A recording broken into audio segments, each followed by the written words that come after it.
Hoy hablamos con Pascual Martínez Forteza. ¿De dónde eres? Soy de Palma de Mallorca. ¿Cómo llegaste al clarinete? Yo llegué al clarinete gracias a mi padre, que era también clarinetista, y él pues era de Valencia, pero se fue a Mallorca, a Palma de Mallorca, para trabajar en la banda municipal de Palma, y luego entró a formar parte a la Orquesta Sinfónica Ciudad de Palma, que se llamaba en ese entonces, que luego pasó a ser la Orquesta Sinfónica de Baleares, que hoy conocemos. También fue profesor del conservatorio. Entonces, como veis, desde que yo nací, pues había clarinete en casa, música en casa. Siempre me gustó muchísimo, tuve mucha curiosidad por saber cómo se tocaba ese maravilloso instrumento que tocaba mi padre, y cuando tuve ya los dedos lo suficientemente grandes y tenía ya dientes para poder tocar como con 9 años o así, pues mi padre me puso el clarinete en las manos y ahí empecé, me quedé ya enganchado al instrumento para siempre. ¿Qué es lo que nunca falta en tu funda del clarinete?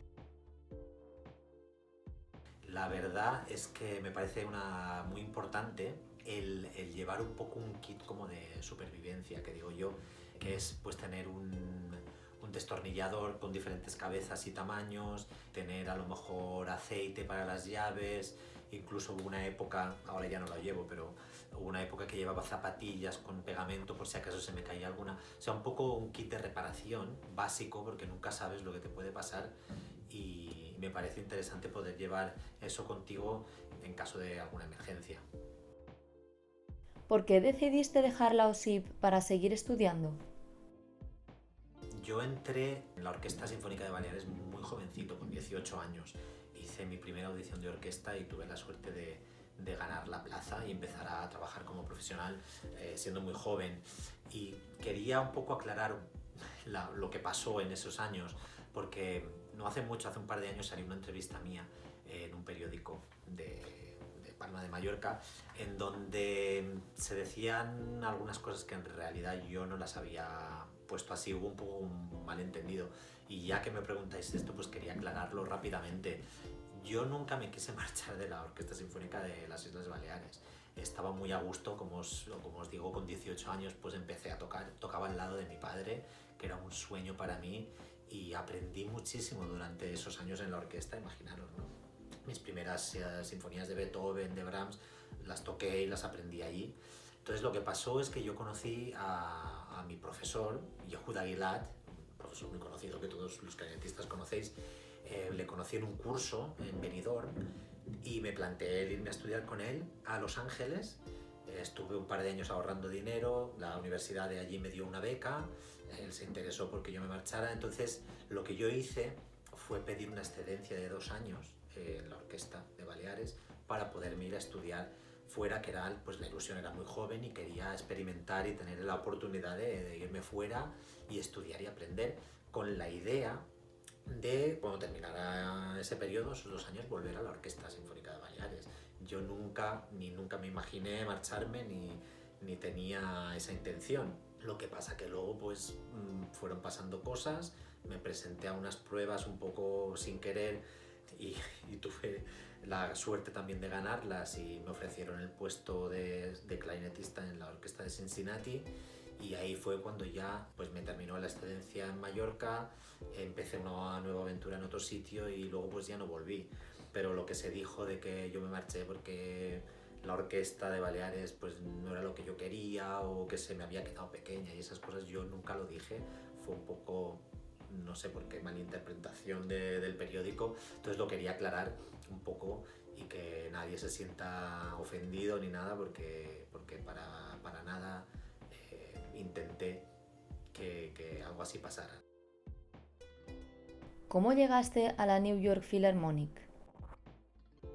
Siguiendo un poco lo que fue mi trayectoria desde que llegué a Estados Unidos, pues estuve en la Orquesta de Cincinnati durante 3 temporadas, y cuando pues ya estaba viviendo en Estados Unidos, ya tenía visado, y vi en el periódico de donde se anuncian las audiciones que había una plaza en la Filarmónica de Nueva York de segundo clarinete, pues pensé, ya que estoy aquí y he hecho el esfuerzo de marcharme de casa, de dejar mi orquesta de Baleares, que fue muy duro, la verdad, pues bueno, me planteé por qué no voy a probar por una de las top, de las grandes, y ahí sí que ya me preparé la audición muy seriamente, porque bueno, ya tenía más experiencia, era un poquito más mayor, tenía 27 años cuando salió la plaza, y bueno, también un poco el orgullo de poderte presentar a una de las orquestas grandes. Entonces pues sí, me preparé lo máximo que pude y me lo tomé súper en serio,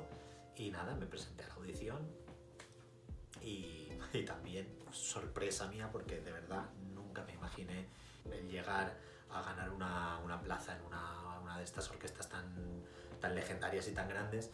Pero bueno, la sorpresa fue que fue avanzando rondas. La verdad es que la audición fue muy larga, no fue... Ahora la verdad es que la tendencia es a condensar un poco las audiciones en poco tiempo, pero cuando yo la hice, eso fue el año 2000, cuando hice la prueba, hace ya, fíjate, 20 años. La primera ronda, la primera fase fue en octubre, la segunda fue en noviembre y las finales fueron en diciembre. Entonces estuvo como espaciado en 3 meses las 3 rondas que tuvimos que pasar, y tuve que viajar a Nueva York 3 veces, que fue pues, la verdad muy largo el proceso y con mucho material y una audición larga. En las finales últimas estuve tocando casi una hora, entre tocar Mozart y un montón de solos, y luego tuve que tocar con el solista también de la orquesta, con Stanley Drucker, dúos de orquesta.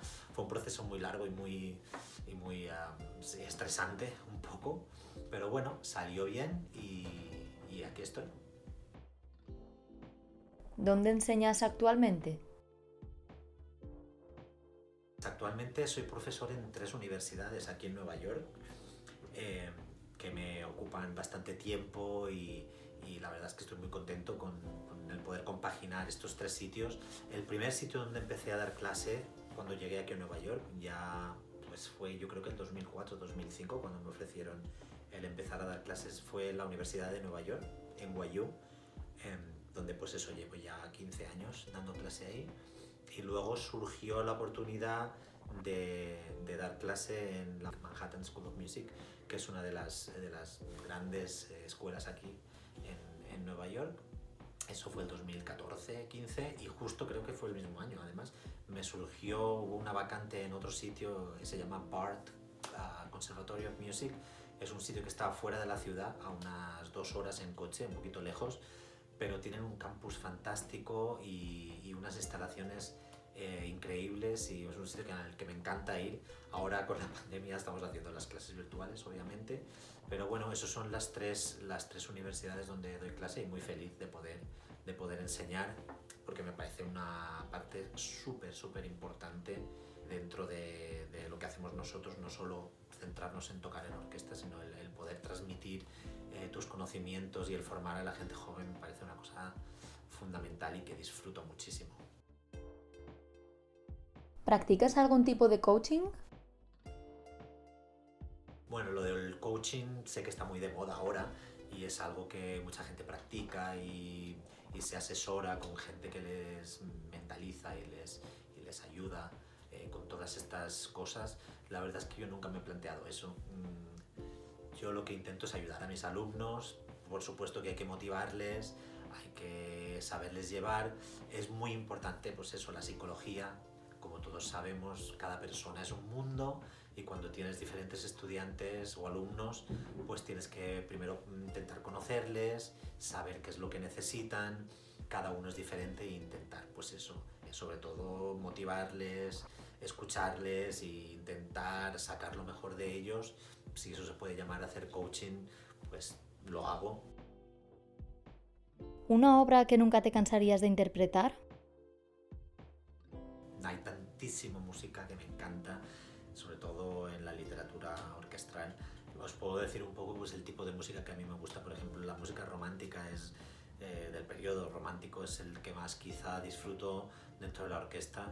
Pues, sinfonías de Brahms, las sinfonías de Mahler son increíblemente sobrecogedoras, ¿no? El poderlas tocar dentro de una orquesta, y sobre todo aquí la verdad es que es el sitio donde más he disfrutado tocando ese tipo de música, un poco por la conexión que tuvimos o que la orquesta tiene con Mahler. Gustav Mahler fue director titular de esta orquesta, y hay una tradición y un feeling increíble. No sé si es el espíritu de Mahler todavía está rondando por nuestra orquesta. Cada vez que tocamos una sinfonía de Mahler es siempre súper especial. Quizá ese tipo de obras son las que más me llenan tocando con la orquesta. Tocando el repertorio de clarinete solo o conciertos o así, la verdad es que me gusta todo. Siempre intento disfrutar cuando tengo la oportunidad de tocar un recital o hacer música de cámara muchísimo.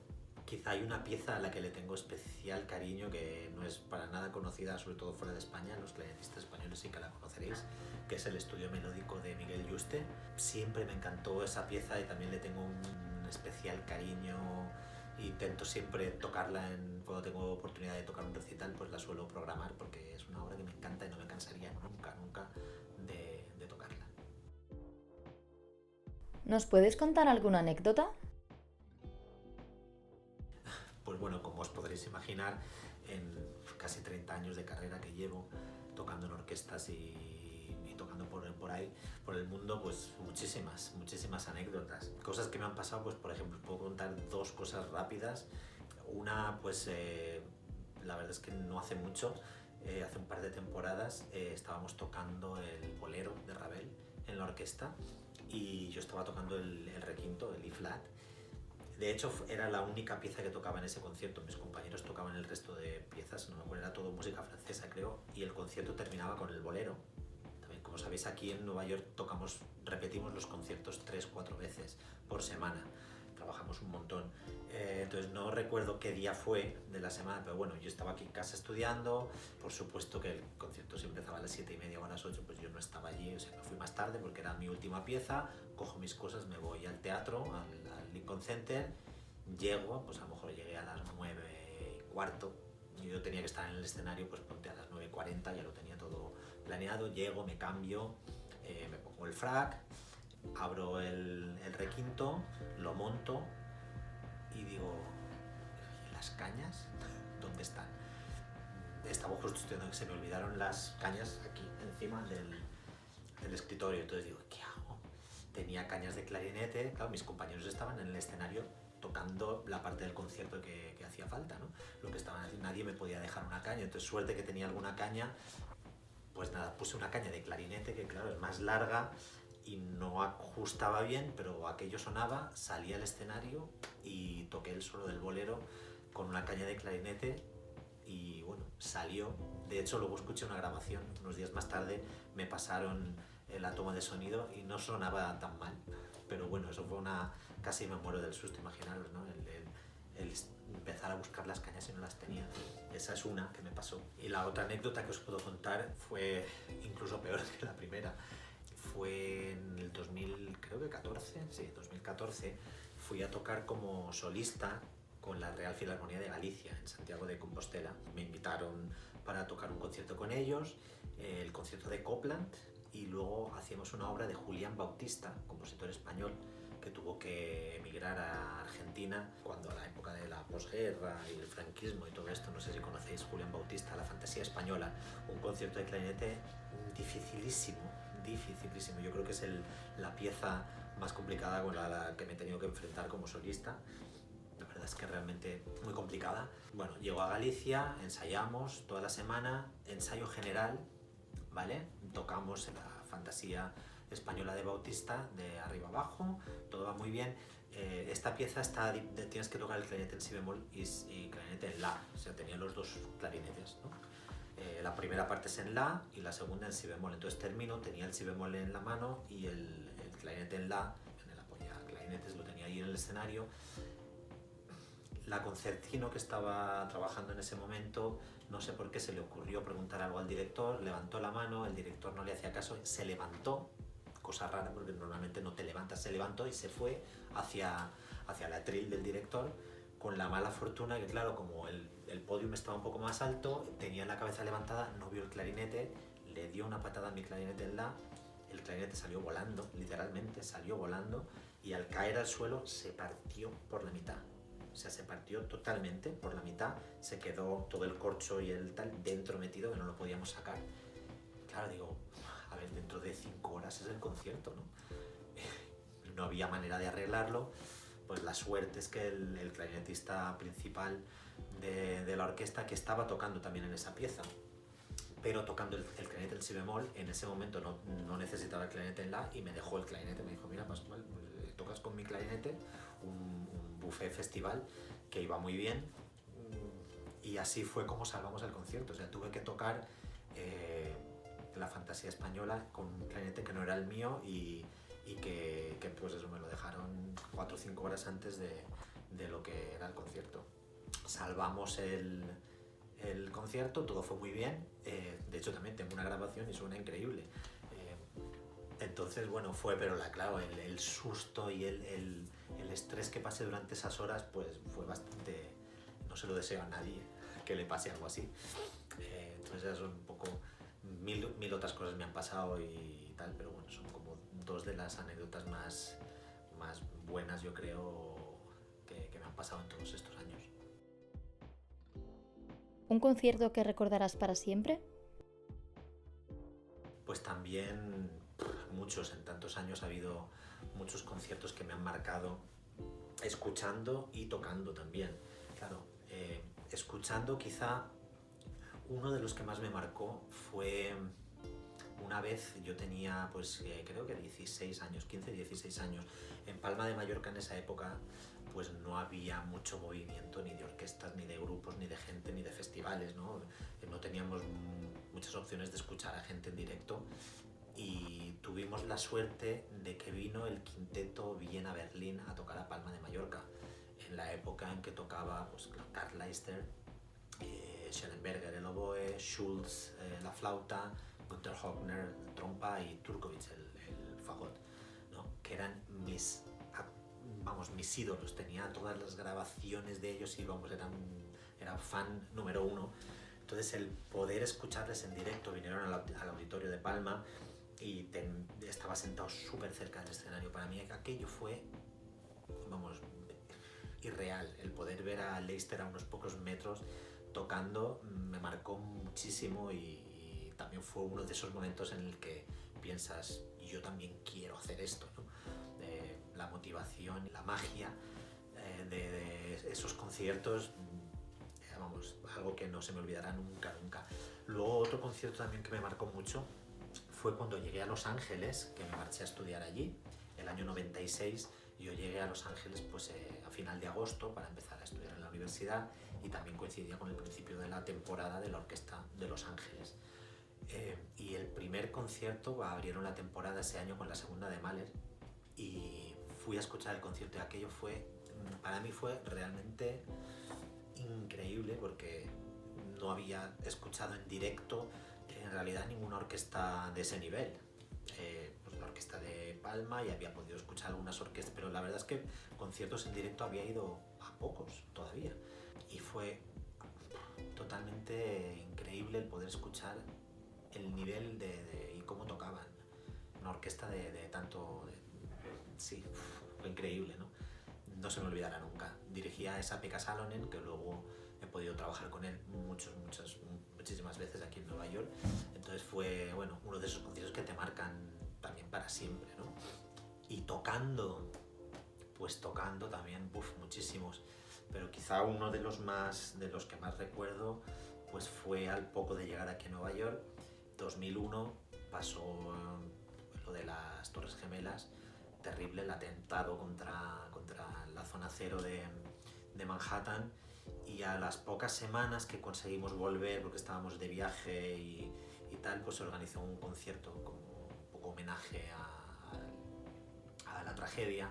Hicimos el Requiem de Brahms con Kurt Masur dirigiendo, y fue uno de esos momentos sobrecogedores también, ¿no? por todo lo que había pasado, la música. Yo también llevaba muy poco tiempo aquí en Nueva York, se creó una atmósfera muy repetible. Más de la mitad de la orquesta se pasó parte del concierto llorando. Fue una cosa muy emotiva y muy fuerte, que nunca se me olvidará, nunca.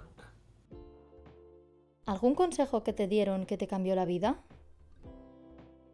A lo largo de todos los años en los que estudié y en los que me formé como músico y como persona, pues siempre te dan muchos consejos y escuchas muchas cosas de un profesor, de otras, pero la verdad es que no podría decirte una cosa en concreto, es algo que a lo mejor he aprendido durante todos estos años, y es el que creo que es muy importante el ser duro contigo mismo de una manera, o sea, estudiar mucho, ser muy exigente con uno mismo, el esforzarte, el intentar cada día mejorar y tener mucha paciencia.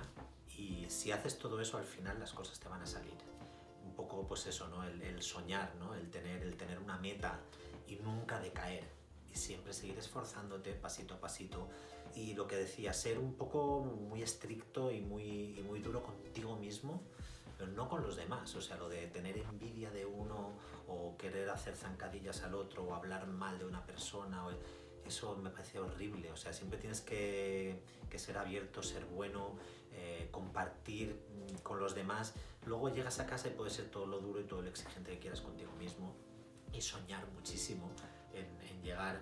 Lo digo de verdad por experiencia propia, porque yo nunca me imaginé el terminar en la Filarmónica de Nueva York ni en ninguna otra orquesta grande, ¿no? Pero sí que soñaba con ello muchísimo, era lo que yo quería. Entonces, poco a poco, con mucho esfuerzo y con gran trabajo y con mucha humildad, se pueden llegar a hacer cosas muy importantes. Ese pues es un poco el consejo que de un profesor de otro, al final me hice yo mi propia pócima, ¿no? para intentar tener éxito. Y yo creo que es algo que todos deberíamos de tener un poco en mente. ¿Algún proyecto que tengas entre manos? Ahora mismo con la pandemia, proyectos aquí pocos, la verdad, pero sí que tengo algo en España que me hace muchísima ilusión. En el mes de mayo me han invitado para tocar con la Orquesta de Córdoba. Ya hace tiempo que lo teníamos planeado, espero que se pueda llevar a término y que se pueda hacer y que no haya ninguna restricción más grande y que el concierto se haga. Con la Orquesta de Córdoba, curiosamente, tengo que volver a tocar la fantasía española de Julián Bautista, que os estaba comentando antes, y además también 2 piezas más, o sea, son como 3, no conciertos, pero 3 piezas con orquesta, la fantasía española, una pieza de Lorenzo Palomo que se llama Cantos del Alma, con soprano, clarinete y orquesta, y luego el estreno de otra pieza de Lorenzo Palomo, vamos a hacer 2 conciertos de él, que se llama Rumbalina. Es una pieza cortita que vamos a estrenar con la versión de orquesta en Córdoba. Me hace muchísima ilusión y esperemos que se pueda hacer. ¿Cómo ves el panorama musical después de la pandemia? Ahora mismo lo veo mal. Yo intento ser siempre muy positivo, pero bueno, la realidad es que aquí en Estados Unidos la cosa está muy mal, yo creo que mucho peor que en Europa, y estoy viendo compañeros, amigos de la Orquesta de Berlín, de Concertgebouw en Viena, incluso en España también, ¿no? Las orquestas están trabajando. Aquí en Nueva York no podemos hacer absolutamente nada. El estado de Nueva York tiene unas leyes muy estrictas en cuanto a los protocolos de COVID y tenemos todo cancelado hasta septiembre como mínimo. No podemos tocar.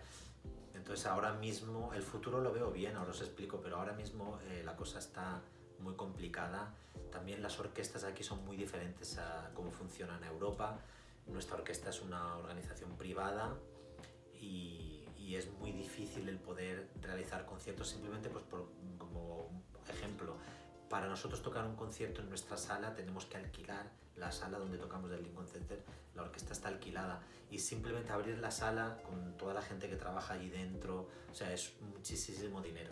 Entonces no nos podemos permitir el pagar un alquiler de una semana altísimo para que entren 40 o 50 personas de público, ¿no? Nosotros dependemos de las entradas que se vendan y también de las donaciones, de los sponsorships, de muchísimas otras cosas. Entonces, claro, al no poder llevar gente como otras orquestas que están haciendo conciertos sin público, nosotros no podemos ni siquiera plantearnos eso, porque perderíamos, o sea, es inviable totalmente. Entonces la situación mal. El futuro sí lo veo bien. Yo creo que cuando salgamos de esto y la gente esté vacunada y se pueda volver a empezar a hacer conciertos con gente, todo va a explotar. O sea, el ser humano necesita la música en sus vidas y yo creo que cuando podamos volver va a ser tal el gozo, ¿no? por parte de tanto los músicos como de la gente de poder volver a escuchar música en directo, que va a haber como un reflorecimiento de las artes, espero, y que haya una explosión de música en todas partes. Entonces, en ese aspecto lo veo bien, que las orquestas se puedan, orquestas y música en general, ¿no? Que se pueda recuperar, y lo veo como un poco todavía lejano.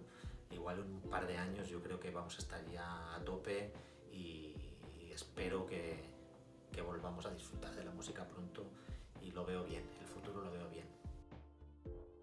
¿Algún consejo para los clarinetistas del futuro? Pues que tengan mucha paciencia, un poco lo que ya dije en una de las preguntas anteriores. Paciencia, mucho trabajo, pasito a pasito se consiguen realmente las cosas. No queráis en 3 días avanzar lo que se puede avanzar en 3 años. Entonces la paciencia es muy buena compañera, y el soñar mucho, el tener metas y el disfrutar, el pasárselo bien estudiando, el intentar mejorar día a día, ese es mi consejo, ¿no? Y tener paciencia, sobre todo ahora, ¿no? Que tenemos tanto tiempo para estudiar todos, y que no tenemos conciertos y que no tenemos demasiado que hacer, pues ilusionarnos con el estar preparados para cuando se abran un poco las puertas y podamos volver a tocar en público, estar a tope y estar preparados. Esa tiene que ser la motivación y paciencia. Pasito a pasito se consigue lo que uno se proponga.